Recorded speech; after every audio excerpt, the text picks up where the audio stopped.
Hello students, good morning. आज हम chapter पढ़ेंगे 4 सत्ता के वैकल्पिक केंद्र, जो कि हमारा पीछे वाले चैप्टरों के बेस पे ही हमारा ये वाला चैप्टर है। यानी कि शीत युद्ध के अंदर कौन कौन से जो देश थे उसके अकॉर्डिंग कि शीत युद्ध के अंदर अमेरिका, सोवियत संघ, भारत, यूरोपीय देश और कौन कौन से ऐसे देश थे। यानी कि दूसरे विश्व युद्ध के बाद जो अमेरिका ही विश्व के अंदर अकेली महाशक्ति बन के रह गया था, तो उसका सत्ता के अंदर और कौन कौन, उसके अलावा सत्ता के अंदर और कौन कौन से जो अन्य देश थे जो उसके साथ वैकल्पिक उसके केंद्र में शामिल थे। तो आज हम इस चैप्टर के अंदर वो सारी बातें रीड करेंगे। सबसे पहले हम इसका परिचय पढ़ेंगे।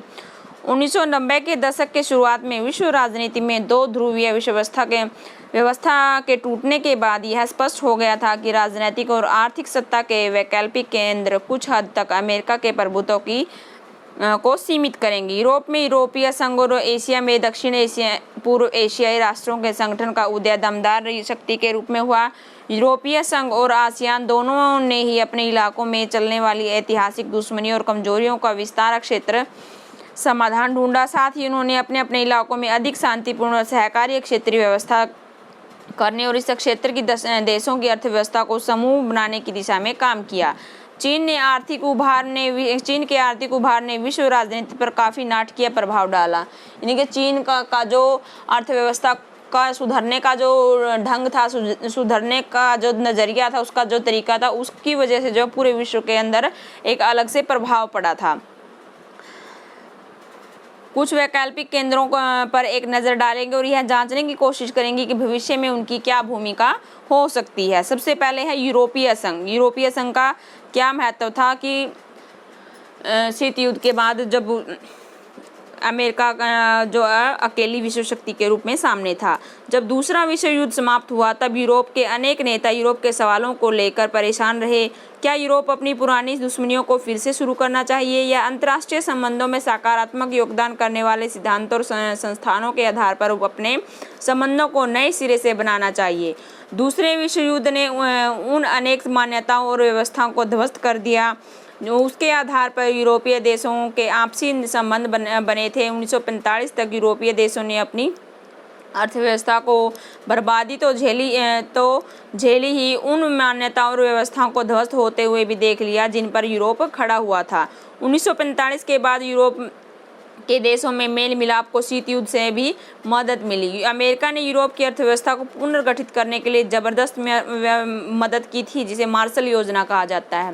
यानी कि यूरोप के जो पश्चिमी जो देश थे उसकी अर्थव्यवस्था को सुधार करने के लिए जो अमेरिका ने बहुत ज़्यादा उसकी आर्थिक रूप से मदद की थी, जिसको मार्शल योजना के नाम से भी जाना जाता है, जो एक नंबर का आपका जो क्वेश्चन इसके अंदर से पॉइंट आउट होता है। इस मार्शल योजना अमेरिका ने नाटो के स्तर पर एक सामूहिक सुरक्षा व्यवस्था को जन्म दिया। मार्शल योजना के तहत 1948 में यूरोपीय आर्थिक सहयोग संगठन की स्थापना की, जिसके माध्यम से पश्चिमी यूरोप के देशों को आर्थिक मदद मिली और यह एक ऐसा मंच बन गया जिसके माध्यम से पश्चिमी यूरोप के देशों ने व्यापार और आर्थिक मामलों में एक दूसरे की मदद करनी शुरू कर दी थी। यानी कि मार्शल योजना के तहत पश्चिमी जो यूरोप के जो देश थे उन्होंने अपने व्यापार को बढ़ाने और अपने आर्थिक मामलों को बढ़ाने के लिए एक दूसरे की सहायता करना शुरू कर दिया था। 1949 में गठित यूरोपीय परिषद राजनीतिक सहयोग के मामलों में एक अगला जो कदम साबित हुई थी। यूरोप में पूंजीवादी देश की अर्थव्यवस्था में आपसी एकीकरण की प्रक्रिया चरणबद्ध ढंग से बढ़ी और इसके परिणाम स्वरूप 1957 में यूरोपियन इकोनॉमिक कम्युनिटी का गठन हुआ। यूरोपीय पार्लियामेंट के गठन के बाद इस प्रक्रिया में राजनीतिक स्वरूप प्राप्त कर लिया।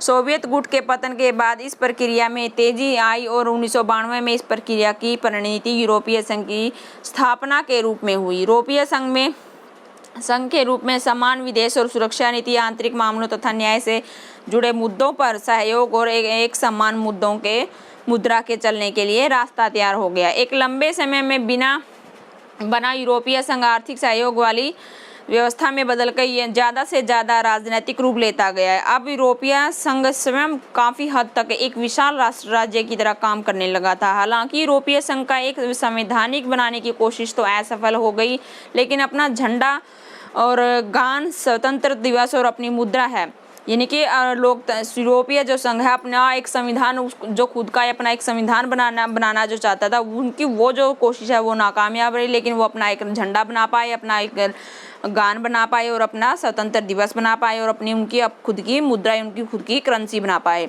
अन्य देशों में संबंधों के मामले में इसने काफ़ी हद तक साझी विदेश और सुरक्षा नीति भी बना ली है। नए सदस्यों को शामिल करते हुए यूरोपीय संघ ने सहयोग के दायरे में विभिन्न विस्तार से कोशिश की है। नए सदस्य पूर्व सोवियत खेमे के थे। यह प्रक्रिया आसान नहीं थी। अनेक देशों के लोग इस बात को लेकर खास उत्साहित नहीं थे कि जो ताकत उनकी सरकार के पास हासिल थी, अब वो यूरोपीय संघ को दे दी जाए। यूरोपीय संघ में कुछ देशों को शामिल करने के लिए सवाल भी असहमति है। यूरोपीय संघ का आर्थिक, राजनीतिक, कूटनीतिक और सैनिक प्रभाव बहुत जबरदस्त है। 2005 में यह दुनिया की सबसे बड़ी अर्थव्यवस्था थी और इसका सकल घरेलू उत्पाद 12,000 अरब डॉलर से ज़्यादा था, जो अमेरिका से थोड़ा ज़्यादा ही था। इसकी मुद्रा यूरो अमेरिकी डॉलर के प्रभुत्व के लिए खतरा बन गई थी। विश्व व्यापार में इनकी हिस्सेदारी अमेरिका से 3 गुना ज़्यादा है और इसी के चलते यह अमेरिका और चीन के व्यापारिक विवादों में पूरी धौंस के साथ बात करता है। यानी कि जब अगर किसी व्यक्ति के पास अगर ज़्यादा पावर हो जाती है या फिर पैसे ज़्यादा हो जाते हैं तो उसमें क्या होता है, जब वो किसी संगठन में खड़ा होता है तो उसकी आवाज़ सबसे ज़्यादा ऊपर होती है। यानी कि यूरोपीय जो संघ था उसकी जो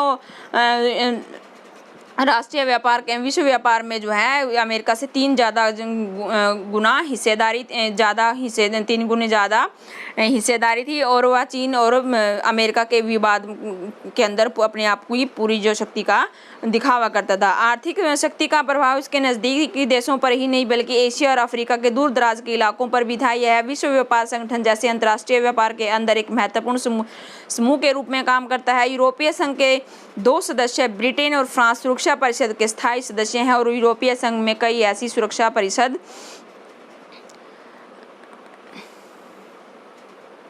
के अस्थायी सदस्यों के शामिल हैं। इसके चलते यूरोपीय संघ अमेरिका समेत सभी मुल्कों की नीति को प्रभावित करता है और ईरान के परमाणु कार्यक्रम से संबंधित अमेरिकी नीतियों को हाल के ही दिनों में प्रभावित करना इसका एक उदाहरण है। चीन के साथ मानवाधिकार के उल्लंघन और पर्यावरण विनाश के मामले पर धमकी और सैनिक शक्ति का उपभोग करने और जगह कूटनीति, आर्थिक निवेश और बातचीत की इस नीति ज़्यादा प्रभावी साबित हुई है। सैनिक ताकत के हिसाब से यूरोपीय संघ के पास दुनिया की दूसरी सबसे बड़ी सेना है और इसका कुल रक्षा बजट अमेरिका के बाद सबसे अधिक है। यूरोपीय संघ के 2 देश ब्रिटेन और फ्रांस के पास परमाणु हथियार हैं और अनुमान है कि इनके जखीरों के करीब 550 परमाणु हथियार हैं। अंतरिक्ष विज्ञान और संचार प्रौद्योगिकी के मामले में भी यूरोप संघ का दुनिया में दूसरा स्थान है। अंतर्राष्ट्रीय संगठन के तौर पर यूरोपीय संघ आर्थिक, राजनीतिक और सामाजिक मामलों में दखल देने में सक्षम है, लेकिन अनेक मामलों में इसके सदस्य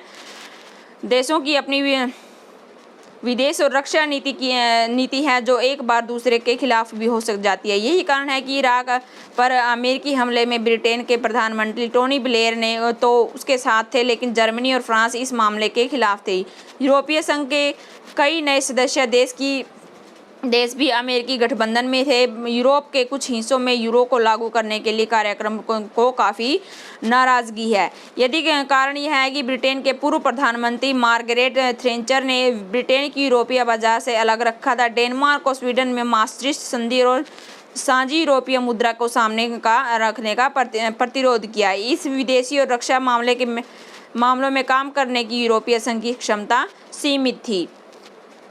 उसके अलावा और कौन सी बात थी? दक्षिण पूर्व एशियाई राष्ट्रों का संगठन आसियान जो एक संगठन था वो दक्षिण पूर्व एशियाई राष्ट्रों का संगठन था। दुनिया के नक्शे पर एक नज़र डालें, आपके ख्याल में कौन कौन से देश हैं एशिया के दक्षिण क्षेत्र में आने चाहिए? दूसरे विश्व युद्ध से पहले उसके दौरान एशिया का हिस्सा बार बार यूरोपीय और जापानी उपनिवेशों का शिकार हुआ और भारतीय राजनीति और आर्थिक कीमत चुकानी पड़ी। युद्ध समाप्त होने के पश्चात राष्ट्र निर्माण और आर्थिक पिछड़ेपन और गरीबी जैसी समस्याओं का सामना करना पड़ा। इसे शीत युद्ध के दौरान में किसी एक महाशक्ति के साथ जाने के दबदबे को भी झेलना पड़ा। यानी कि जब कोई भी किसी भी देश के साथ युद्ध होता है तो उसकी आर्थिक व्यवस्था, उसकी सामाजिक व्यवस्था, उसकी सांस्कृतिक व्यवस्था जो पूरी पूरे तरीके से डगमगा जाती है और वो अपनी अर्थव्यवस्था को उभारने के लिए किसी भी शक्तिशाली देश के साथ जुड़ने की का जो है उसको काम करना पड़ता है। टकराव और भागम भाग की ऐसी स्थिति को दक्षिण पूर्वी एशिया संभालने की स्थिति में नहीं था और भाड़ूंग सम्मेलन और गुटनिरपेक्ष आंदोलन वगैरह के माध्यम से एशिया और तीसरी दुनिया के देशों को एकता कायम करने के लिए प्रयास अनौपचारिक स्तर से सहयोग और मेलजोल कराने के मामले में कारगर नहीं हो रहे थे। इसी के चलते दक्षिण पूर्व एशियाई देशों ने दक्षिण पूर्व एशियाई संगठन यानी कि आसियान बनाकर एक वैकल्पिक पहल की, यानी कि दक्षिण के पूर्व एशियाई के जो देश थे उन्होंने एक संगठन बनाया जिसको आसियान के नाम से जाना गया। 1967 में एक क्षेत्र में 5 देशों ने बैंकॉक घोषणा पर हस्ताक्षर किए। 1967 के अंदर क्या हुआ था, इस क्षेत्र के 5 देशों ने जो बैंकॉक के अंदर एक मीटिंग की थी जिसमें घोषणा पत्र के ऊपर हस्ताक्षर करके आसियान की स्थापना की थी। ये देश थे इंडोनेशिया, मलेशिया, फिलीपींस, सिंगापुर और थाईलैंड। इसके अंदर एक आपका वेरी शॉर्ट क्वेश्चन बनता है कि आसियान की स्थापना करने वाले कौन से 5 देश थे। वो थे इंडोनेशिया, मलेशिया, फिलीपींस और सिंगापुर और थाईलैंड। आसियान का उद्देश्य मुख्य रूप से आर्थिक विकास को तेज करना और उसके माध्यम से सामाजिक और सांस्कृतिक विकास हासिल करना था। कानून के शासन और संयुक्त राष्ट्र के कायदों पर आधारित क्षेत्रीय शांति और स्थायित्व को बढ़ावा देना भी इसके उद्देश्य थे। बाद में के वर्षों में बेनरोई, धर्मस्थान, वियतनाम, लाओस, म्यांमार और कंबोडिया भी आसियान में शामिल हो गए और इसकी सदस्यता संख्या जो है वो 10 हो गई। यानी कि शुरू में जब आसियान को बनाया गया था, आसियान संगठन को बनाया गया तब 5 देश शामिल थे और उसके बाद 5 देश और उसके अंदर शामिल हो गए जिसमें उसके सदस्यों की संख्या जो देश थे उनकी संख्या बढ़कर 10 हो गई थी। यूरोपीय संघ की तरह उसने खुद को अधिराष्ट्रीय संगठन बनाने और इसी तरह अन्य व्यवस्थाओं को अपने हाथ में लेने का लक्ष्य नहीं रखा। अनौपचारिक, टकराववादी और सहयोगात्मक मेल मिलाप का नया उदाहरण पेश करके आसियान ने काफ़ी यश कमाए और उससे आसियान शैली में ही कहा जाने लगा। आसियान के कामकाज में राष्ट्रीय सार्वभौमिकता का सम्मान करने का बहुत महत्वपूर्ण रही है। दुनिया में सबसे तेज रफ्तार से आर्थिक तरक्की करने वाले सदस्य देशों के समूह आसियान ने अब अपने देशों को आर्थिक और सामाजिक दायरे से ज़्यादा व्यापक बनाया है। 2003 में आसियान ने आसियान सुरक्षा समुदाय, आसियान आर्थिक समुदाय और आसियान सामाजिक सांस्कृतिक समुदाय नामक 3 स्तंभों के आधार पर आसियान समुदाय बनाने की दिशा में एक कदम उठाए जो कुछ हद तक यूरोपीय संघ से मिलता जुलता था। यानी कि आसियान जो है एक अंतर्राष्ट्रीय स्तर पर इतना ज़्यादा बढ़ चुका था कि उन्होंने 3 स्तंभ के रूप में बनाया। आसियान आर्थिक समुदाय, आसियान सामाजिक समुदाय, आसियान राजनीतिक समुदाय और वो जो है काफ़ी हद तक यूरोप के संघ से मिलता जुलता था। आसियान सुरक्षा समुदाय क्षेत्रीय विवादों को सैनिक टकराव तक न ले जाने की सहमति पर आधारित है। 2003 तक आसियान के सदस्यों ने कई समझौते किए जिसके द्वारा हर सदस्य देश में शांति, निष्पक्षता, सहयोग, हस्तक्षेप को बढ़ावा देने और राष्ट्रों के आपसी अंतर और संप्रभुता के अधिकारों को सम्मान करने पर अपनी वचनबद्धता जाहिर की। यानी कि 2003 के तक आसियान के जो सदस्य हैं उनके अंदर काफ़ी ज़्यादा समझौते हुए जिसके अंदर जो उनके सदस्य जो राष्ट्र उसके अंदर शामिल थे उन्होंने एक दूसरे के देशों में हस्तक्षेप ना करने, उसकी निष्पक्षता करने, उनका सहयोग देने और देश में शांति स्थापित करने की बहुत सारी ऐसी पाँच जो बातें हैं जो उसके अंदर शामिल की गई थी और उनके ऊपर हस्ताक्षर करवाए गए थे कि कोई भी जो देश है दूसरे देश को हानि नहीं पहुँचाएगा, उसके आंतरिक मामले में हस्तक्षेप नहीं करेगा।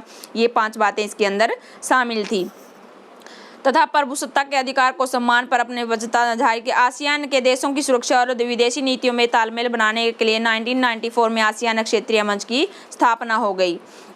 बुनियादी रूप से आसियान एक आर्थिक संगठन था और वह एक ऐसा ही बना रहा। आसियान क्षेत्र कुल अर्थव्यवस्था अमेरिकी, यूरोपीय संघ और जापान की तुलना में काफ़ी छोटी है पर इसकी विकास इन सबसे अधिक ज़्यादा तेज़ी से हो रहा है। इसके चलते इस क्षेत्र में इससे बाहर इसके प्रभाव तेज़ी से वृद्धि हो रही थी। आसियान आर्थिक समुदाय का उद्देश्य आसियान देशों का साझा बाजार और उत्पादक आधार तैयार करना और इसके इलाके में सामाजिक और आर्थिक विकास में मदद करना है। यह संगठन इस क्षेत्र के देशों में आर्थिक विवादों को निपटाने के लिए बनी मौजूदा व्यवस्था को भी सुधारना चाहेगा। आसियान ने निवेश, श्रम और सेवाओं के मामले में मुक्त व्यापार क्षेत्र को भी ध्यान दिया। इस प्रस्ताव पर आसियान के साथ बातचीत करने की पहल अमेरिकी और चीन ने भी कर दी थी। आसियान तेजी से बढ़ता हुआ एक महत्वपूर्ण क्षेत्रीय संगठन है। इसके विजन दस्तावेज 2020 में अंतर्राष्ट्रीय समुदाय आसियान एक बहुमुखी भूमिका की प्रमुखता दी गई है। आसियान द्वारा अभी टकराव की जगह बातचीत बढ़ावा देने की नीति को से ही यह बात निकली है कि इसी तरकीब से आसियान ने कंबोडिया से टकराव को समाप्त कर दिया था। पूर्वी तिमोर में संकट को संभालना और पूर्वी एशिया में सहयोग पर बातचीत करने के लिए 1999 में नियमित रूप से वार्षिक बैठक आयोजित की है।